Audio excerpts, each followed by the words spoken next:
What is going on, beautiful people? Welcome to another episode of the Narcissist Code. I'm your favorite self-aware narcissist, Mr. Lee Hammock, better known as Mental Healness across all social media platforms. If this is your first time seeing my face or hearing my voice, I'm a diagnosed narcissist, and I use my platform on social media to raise awareness for NPD, get more people into therapy, and also validate the victims, survivors, and thrivers of said disorder. Today's episode is going to be about the myth of closure. Closure. What is closure? Closure from the perspective of a narcissist. Can you get closure from a narcissistic person? Yeah, I've done the video on closure before, y'all, but that's one of the words I hear comes up so much when you're dealing with narcissistic toxic relationships or just relationships in general. Like closure, like I just want closure. I never got closure. What does closure mean to y'all?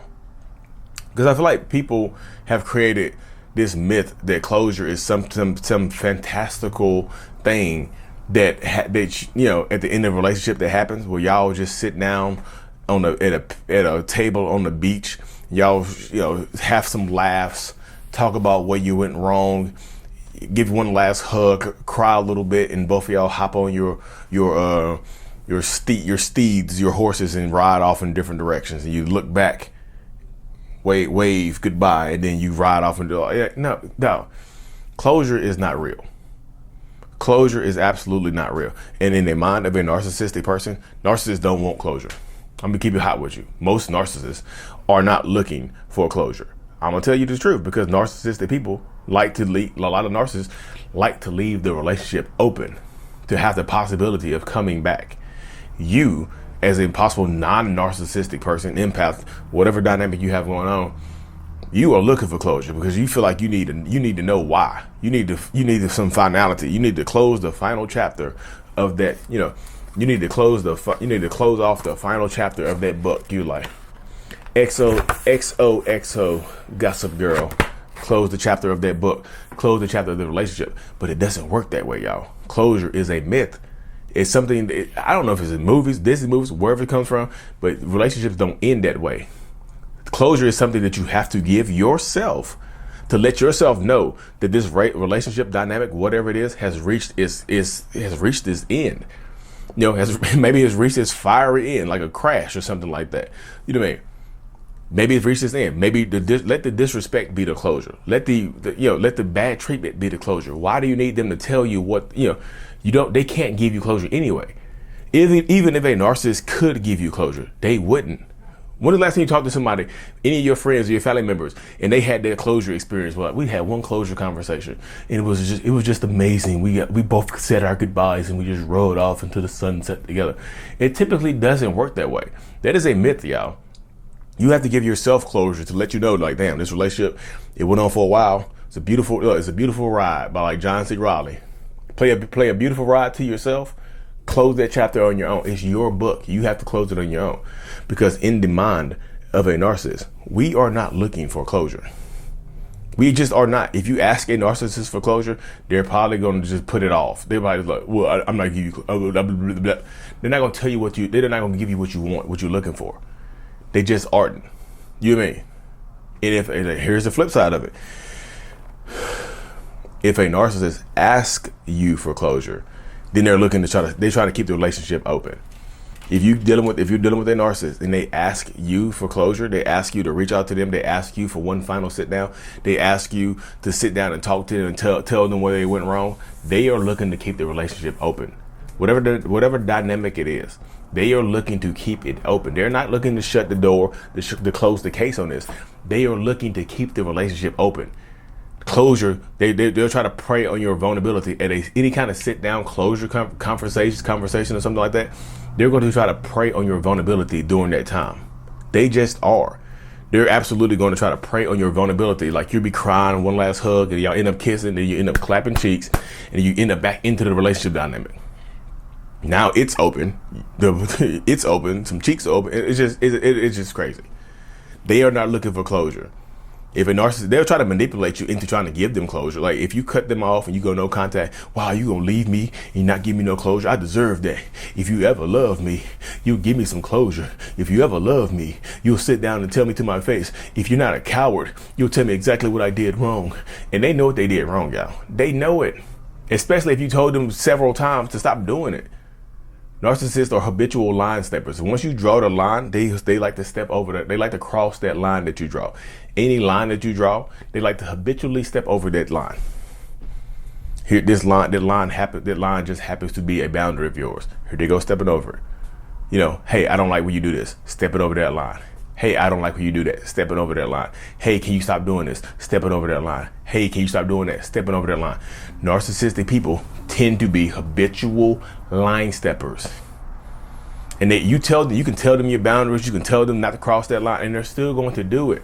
And then when you finally decide to stand up for yourself and leave, you're like, okay, I'm done. I'm leaving. I'm finished. It's over. Then when you leave, guess what happens?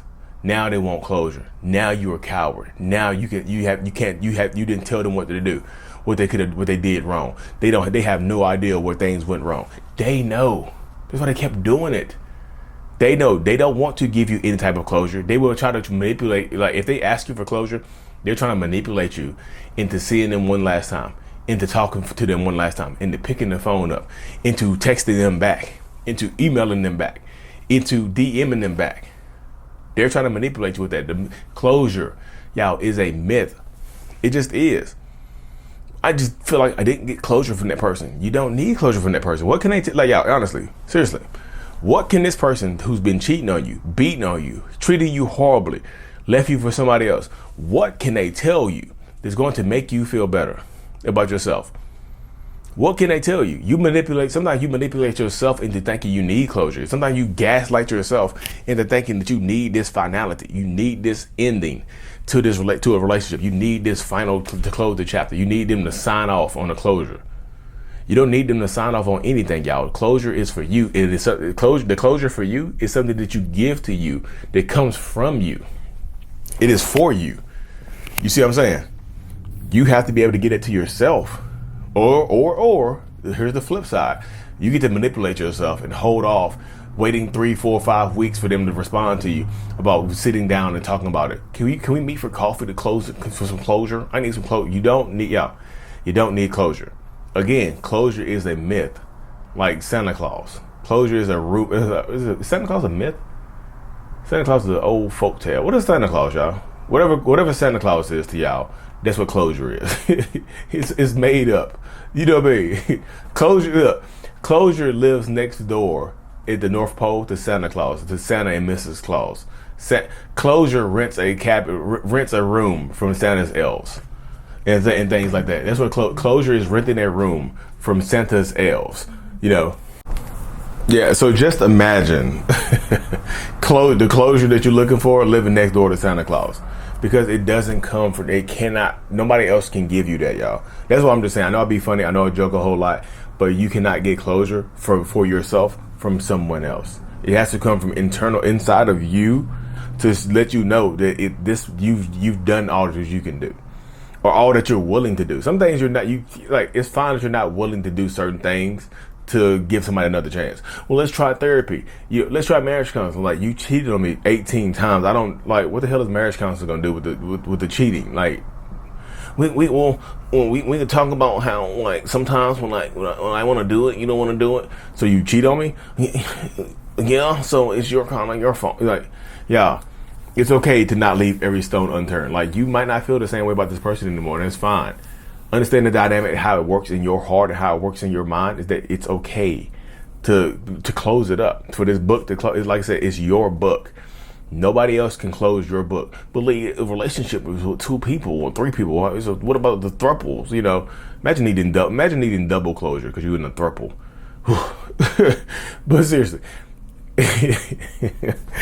but nobody else can close your book for you, y'all. That's why I just say, like, what does closure look like to you? What are you looking for when you're asking somebody for closure, or you like, I never got closure? What are you really asking? What are you really, peel all the layers back? What are you really asking? What does closure look like to you? Well, is the closure I just want to know what happened, what went wrong. You know what went wrong, especially if you left them. You know what I mean? Or sometimes I know most people want closure if they leave you. He's like, well, they left me and I want closure because they left me. I want to know what I could have did better. Here's your closure from narcissistic people, y'all. I'm gonna give you, if you made it this far, here's your closure. Nothing you ever do, nothing you can do is enough for a narcissist.